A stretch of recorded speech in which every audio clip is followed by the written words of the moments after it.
You know, there's a lot of philosophies out there, and I'm sure every one of you here has heard different things and done different things, been told different things. Well, what I like to do is I like to kind of talk to you in common sense, natural movements, okay? The first thing I want you to think about is hitting is the most difficult thing to do athletically. And with that in mind, we want to stay in a good, solid athletic position. And earlier today in our pre-camp, hitting, we were noticing a lot of breakdowns with, posture, the way your legs were working out of sequence with your hands. So we really want you to focus in on staying balanced, keeping your head still. Now, why is it important that you keep your head still? So you can what? See the ball, right? Well, how can I keep my head still if the back side of my body's collapsing and my head's moving back, my head's tilting aside? Okay, so let's talk about being athletes. Let's be athletes today when we're hitting. I want you to have a good foundation, a good base to hit from, okay? Good launch position with your hands, okay? How many of you have been taught, you want to kind of line up your door knocking knuckles and get your elbows in to hit? Heard that? The V and all this stuff? Well, if I'm in this position here with my hands out in front of my body, how can I get my hands inside a ball with any leverage or power? It's awfully tough, because if my arms are here, my elbow gets out in front of my body real fast, a lot of times I'm going to do what? And you girls are never yelled at to, quit dropping your back shoulder, pulling your head out, right? That's never happened to you, right? It has? No way. But see, those are some of the things that are caused by poor, setup, preparation, things like that. So what we're just going to kind of look for some basic principles here. Balance, keeping your body what we call vertically stacked, keeping your eyes level, your shoulders level, your hips level. Because in fast pitch, we believe that you have to hit from the top of the strike zone down. Okay, why? What do we have to work on? What do we have to stay away from? Getting beat by what pitch? What do you think? Marty, what do you think? The rise ball. So we're always thinking top to bottom. Because if we start collapsing right away, do we ever have any chance of at least fouling off the rise ball with 2 strikes? No. How many of you have trouble hitting a rise ball? Nobody? About everybody, right? Okay, number one, personally, I don't think anybody really hits a rise ball. It's like I don't think anybody really hits a good curveball. You hit the what?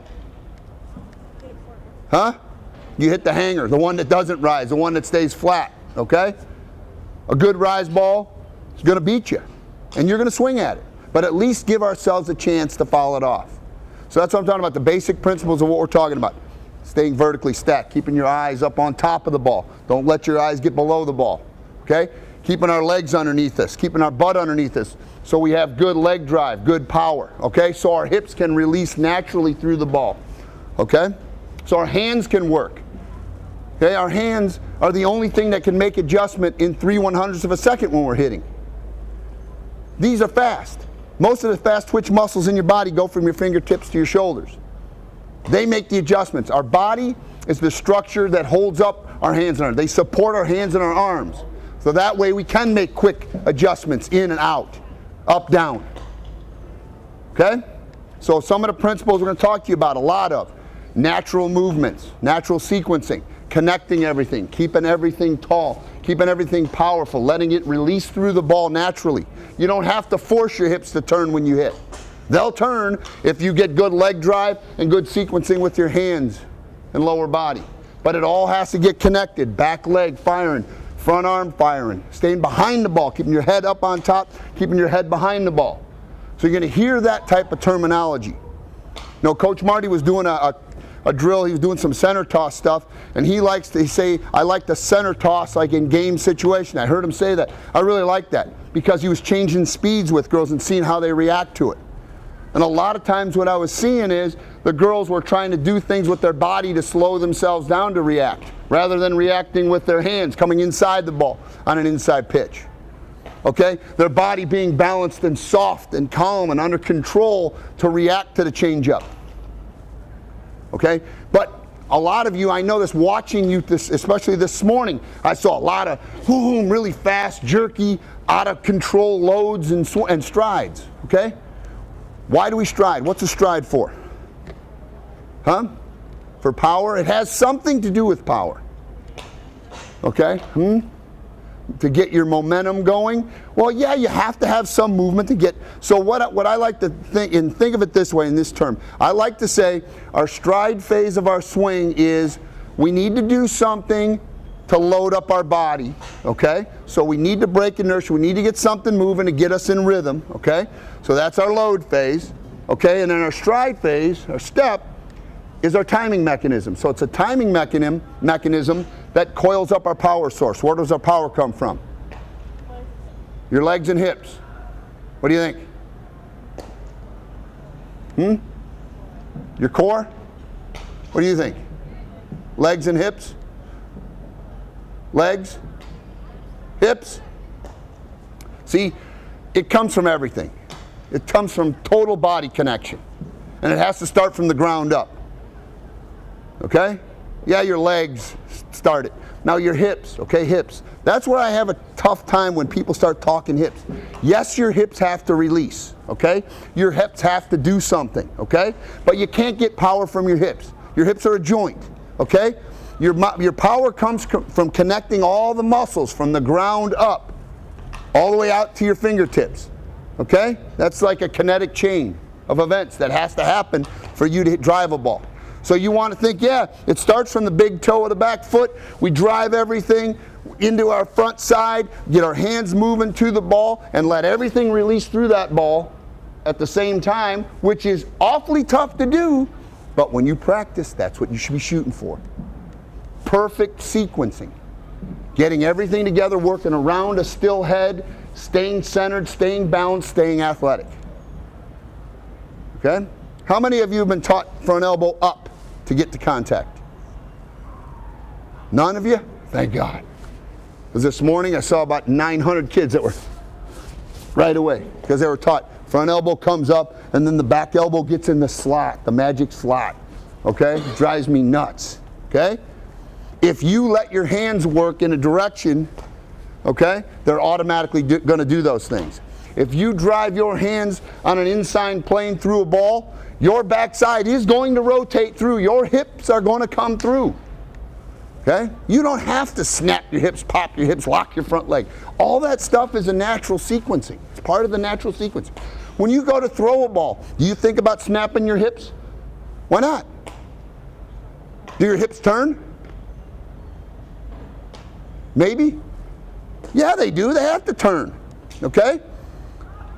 But you don't have to force it, because the drive that you're getting from your legs and the whip of that arm, that's going to take you through. It's automatic. You don't think about snapping your hips to throw the ball harder, do you? No. Why is I get a grin on people's faces when I say that. So you're supposed to go, well, I'm going to throw it real hard doing that. You know, and really, here's the final thing I'm going to say, is all hitting really is pretty much just throwing sidearm. Getting that good sequencing, getting everything back to the backside, keeping your head still working around a straight spine. Throw that ball and throw the bat and let everything come through naturally. Okay? That's all we need to do, is think about throwing. Throw the bat.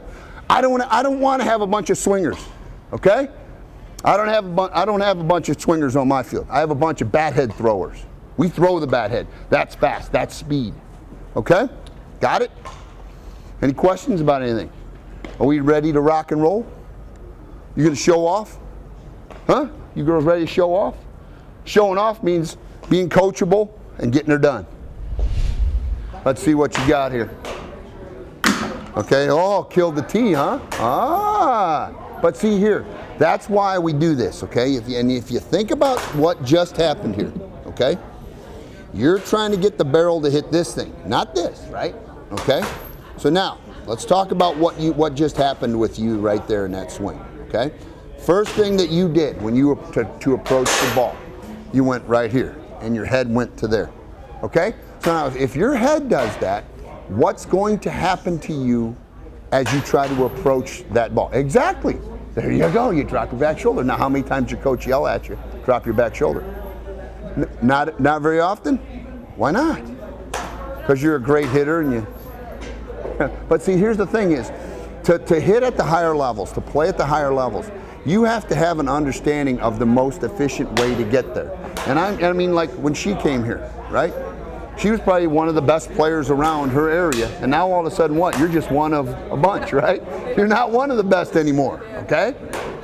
See, because each level, and it gets a lot harder. And I can guarantee you what happened to her when she came here was the first few months, she probably got frustrated. Yeah, you are learning so much. You have so much thrown at you, but it's a lot. But you know, you're learning so much, and my swing has improved so much in 3 months. And why has it improved so much in 3 months? Because it's had to, right? It's had to. When you're facing some of the best teams in the country, and they get the best pitchers in the country, and every game when you're Florida State, every game you're getting number one. You're not getting 2, 3, okay? So with that happening, and with that in mind, if we're getting their stud, I've got to be a stud. Actually, I've got to be studlier. You gotta know you can get her. Right, okay? And how do I do that? How many times, let me ask you this. How many times have you walked out of the batter's box after an at-bat, struck out or whatever, and come back to the dugout and look to one of your teammates and go, how come I'm not hitting? What am I doing wrong? Right? You've done that. Everybody's done that. You haven't played if you haven't done that, okay? Why are you having to ask somebody else what you did wrong? Because you don't really have a plan. You don't have an understanding of your plan. You don't really really know what you're trying to accomplish at the plate, okay? So to be efficient, you tell me this. Go ahead and get your stance right quick. Let's talk about some things, okay? You look at your body right now. You got your feet real close together, okay? Go ahead and get ready with your hands.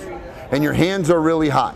Now, did you know your hands have to go from here to hit anyway? No. Okay? You didn't. Why not? Because nobody really ever told you that, right? But if your hands are really high, guess what's going to happen 9 times out of 10, especially when your elbow is way out here. It's going to come here. What goes up must come down. And look what happens to your barrel of your bat.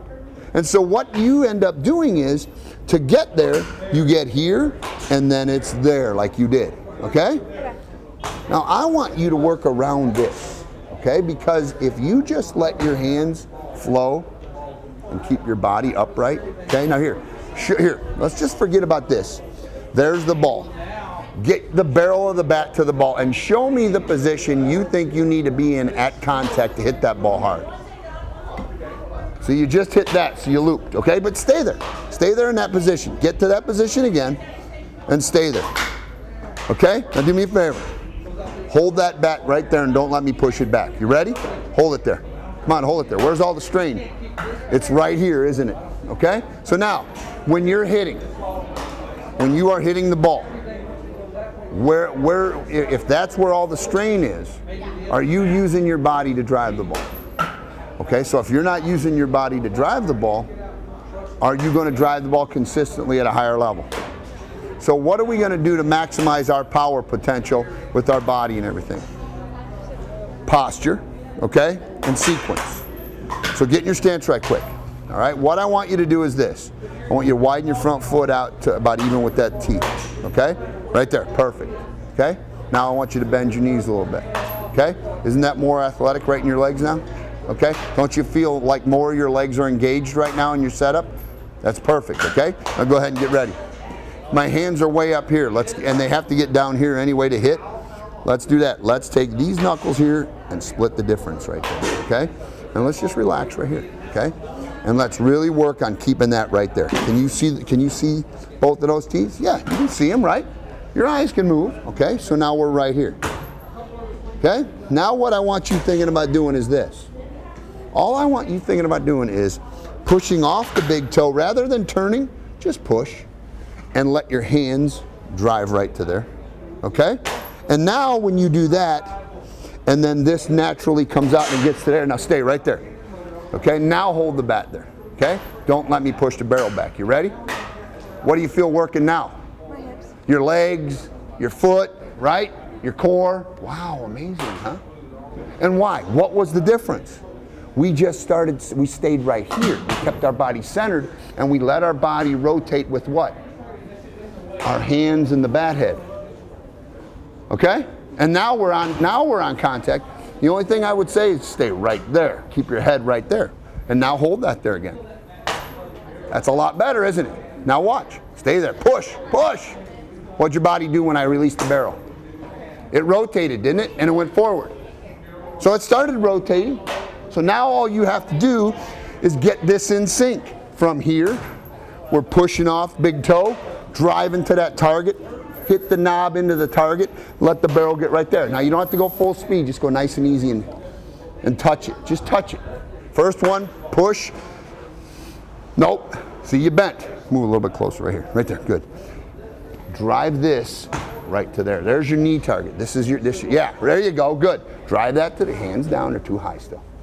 Right there. Drive it to the knee target. No, but don't. That's the right idea. But don't do anything with your body. Just do it here, right here. Keep this still. Okay. That's good. That was good. Just relax.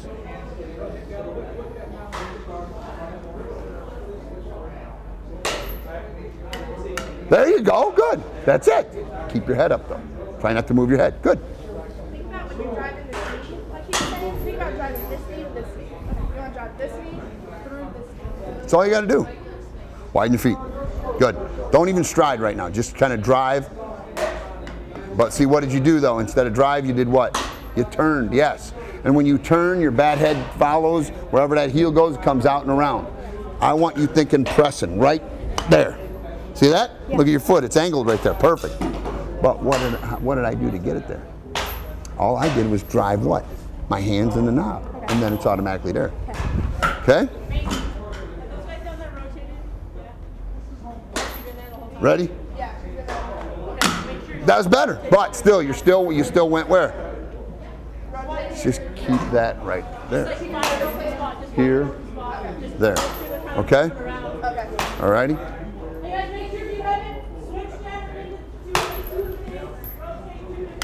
There you go. That's it. Just try to stay straighter.